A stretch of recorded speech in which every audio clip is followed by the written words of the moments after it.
Бүгін сіздермен бір мықты кітаппен бөліскім келіп тұр. Өздеріңіздің ішкі тыныштықтарыңызды, жалпынан өмірдің мәнін түсіндіретін керемет кітап. Ол бізде Робин Шарманың «Монах, который продал свой Феррари» кітабы. Осы жерден бүгін сіздермен 5 инсайтпен бөлісіп өтем. Кеттік. Басты кейіпкер Джулиан Ментл. Ол табысты адвокат. Өте бай болған етін. Бірақ бір күні ол қатты ауырады, жүрегімен ауруханаға түседі. Сол жақта ол жаңағыдай барлық байлығын сатады, өзінің Феррарин сатып, өзінің ішкі тыныштығын, жалпы ол ақшасы көп болса да, жаңағы жүрек тыныштығын таба алмай жүрген пенделердің бірі еді. Бәріміз секілді деп айтсам болады. Сөйтіп ол Гималай тауларына, яғни Үндістанға кетіп қалады. Өзінің жаңағы ішкі тыныштығын іздеу үшін, жаңағы біздегі монахтардан. Ал монахтар, біле білсеңіздер, сол әлемдегі негізінде ең өмірдің мәнін түсінген адамдардың бірі болады. Мен былай айтар едім, монахтар ол бізден қарағанда иманы мықтырақ, просто ислам болмай тұрған адамдар деп ойлаймын. Өйткені олар көп күнә жасамайды деп ойлаймын. Жаңағыдай салауатты өмір салтын ұстанады, мықты адамдар деп ойлаймын. Бірақ бір момент болып тұр, ислам ұстанбай тұрғаны өкінішті ақ. А так өте мықты кісілер. Негізі бұл кітапта айтылған басты ой, нағыз табыс ол ішкі тыныштық пен мағыналы өмір сүруде. Және осы бірінші инсайт болсын. Қанша адамда ақша көп болса да, байлық көп болса да, ішкі тыныштығы болмай, мына өмірде ол бақытты болып өте алмайды. Сол үшін монахтардың ең бірінші үйрететін нәрсесі ол ішкі руханиятпен жұмыс жасау. Жалпы сыртқы табыстан бұрын ішкі әлемімізді бірінші реттеу керек. Сол кезде өмірдің мәнін түсінуге біз жақындай түсеміз. Ал екінші инсайт, арманың нақты болса, сол кезде ғана жетесің. Монахтардың бір күшті әдісі бар.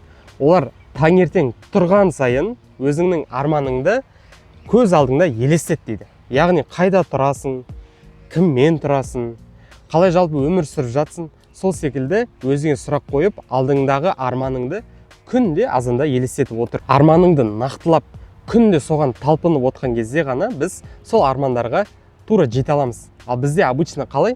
Біз бір рет айдың басына бір цель қоямыз, или жылдың басына бір арман қоямыз да, болды сонымен қалады сол жерде.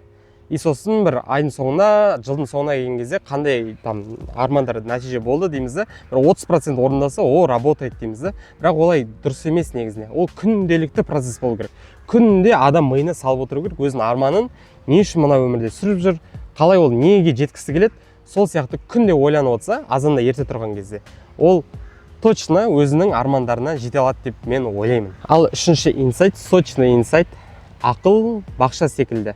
Ол жаққа не егесің, сол нәрсе сенің жемісің болады. Монахтар айтады, миыңды әрқашан фокуста, тыныштықта ұстап отыру керек. Әрқашан ойыңды тазалап отыру керек. Сен не ойлайсың? Допустим, біз негатив ойласақ, жаңағыдай қиыншылық ойласақ, сол нәрсе болады. Байқасаңыздар, адам бір нәрседен қатты қорықса, либо болмаса, адам бір нәрсені ойлай берсе, алдынан сол келеді. Егер адам былай ойласа, допустим, мені қазір біреу алдап кетеді, мені біреу бүйтіп кетеді деген сияқты негативно ойласа, тура сондай нәрсе болады. Негізінде сондай біз айтады ғой, Аллах тағалаға біз сондай не қалдырамыз. Бір өзіміз бір заявка қалдырғандай боламыз да, сол нәрсе қайталанса, білен айтып едім ғой, тура сондай болды деген сияқты өзімізге сондай атмосфера, сондай нәрсе шығарамыз. Сол үшін ең бастысы бірінші негативті емес, дұрыс ойлау, просто жаңағыдай миыңмен управлять ете алу, мышленияңмен, жаңағы ақылыңмен жақсы нәрсе ойласаң, жақсы нәрсе алдыңнан шыға береді. Сол үшін фокус пен тыныштық ол біздің басты құралымыз. Бұл монахтар өзінің тыныс алуымен, медитациялармен өзінің ақыл ойын тазалайды. Ал бізде мұсылман болғандықтан бізде 5 уақыт намазымыз бар. Сол жақта да біз фокустап, тыныштық жерде тұрып, әр ойымызды тазалайтын болсақ, жақсылыққа алып келетін болсақ, мен ойлаймын, жақсы бір нәтижеге жетеміз деп. Ал төртінші инсайт, үлкен нәтиже күнделікті кішкентай істерден тұрады. Жалпы монахтар айтады, тәртіп пен тәртіпсіздік ол азанда ерте тұрғанда қандай істер айналысқанынан ақ білінеді дейді. Яғни біз азанда тұрған кезде спорт, оқу, білім алу, іздену, жалпы салауатты өмір салтын ұстанатын болсақ, ол үлкен бізді табысқа алып келеді. Негізінде біз ойлаймыз, бір күн ештеңе решать етпейді деп. Бірақ ол именно сол ең басты біздің өмірімізге қатты влиять ететін нәрсе ол азанда не істейсің? Просто сұрақ қоюың керексің, азанда тұрдың, қандай әрекеттер сен жасайсың? Допустим, TikTok қыласаң, азында бәріне сообщение ответ беріп ырбиып жата бересің ғой, вот сол адамдың өмірін түбегейлі быт-шытын шығарады. Сол үшін азанда вот тұра салып не істеймін, қандай әрекеттерге шығам деген сияқты бірінші сұрақтар қойып ары қарай жұмыс бастап кету керек. Сол кезде ғана біз нағыз жаңағы ішкі тыныштық болсын, табыс болсын, барлық бақытқа кенелетін боламыз. Ал бесінші инсайт адамды бақыт ету үшін ол тек қана өзіңнің пайдаңды емес, басқаларға да пайда алып келу. Сол кезде адам нағыз бақыттың иесі бола бастайды. Бізде обычно қалай? Біз өз қара басымызды ойлап, квартира соқсам екен, дәу үйде тұрсам екен, нәпсі қалаулары дейді ғой, БХ М5 алсам екен деген сияқты мақсаттар қоямыз. Соны армандаймыз, күнделікті визуализация жасап, анау істеп, мынау істеп, бірақ ол бізге нағыз бақытты алып келе алмайды. Өйткені біз өмірдегі жалпы келуіміздегі миссия ол адамдарға пайдалы болу. Егер адам өзі ғана пайдасын ойласа, ол өмірі бос өтеді негізінде. Жалпы айтады, Алланың ең сүйікті құлы кім деген кезде өзгелерге өзінің пайдасын алып келетін адам деді. Сол себепті де жалпы мына өмірде бізде әрқайсымызда өзіміздің бір таланттарымыз бар. Біреу видео түсіре алады, біреу жаңағыдай осылай YouTube жасай алады, біреу архитектор болады деген сияқты. Әр адамның өзінің таланттары бар.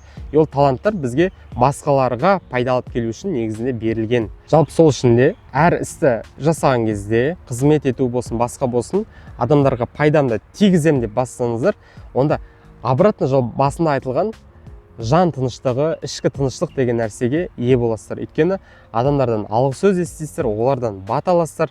Жалпы өміріңіз былай жолыңыз ашыла бастайды деп айтсам болады. Сол бесінші, ол осы инсайт, бұл 5 бақыттың кілті деп айтсам болады ғой. Осы инсайттардан. Жалпы осы 5 инсайтты түсінгеннен кейін мен ойлаймын, тағы да бұл жақта айтылмаған әңгімелер өте көп, мысалдар өте көп. Осыны толықтай оқып шығыңыздар. Монах, который продал свой Феррари, бұл әлемдік бестселлер кітап, көптеген тілге аударылған.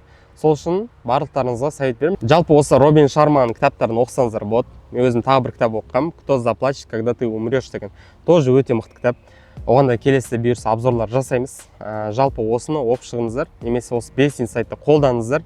Сол кезде ақшаның артынан жүгіріп қана бермей, өзіміздің жаңағы ішкі тыныштығымызды табамыз. Осы видео пайдалы болса, каналға тіркеліп кетіңіздер. Келесі қандай кітапқа обзор жасайтынымызды айтып өтіңіздер комментарияға, және өз достарыңызбен бөлісіп қойыңыздар.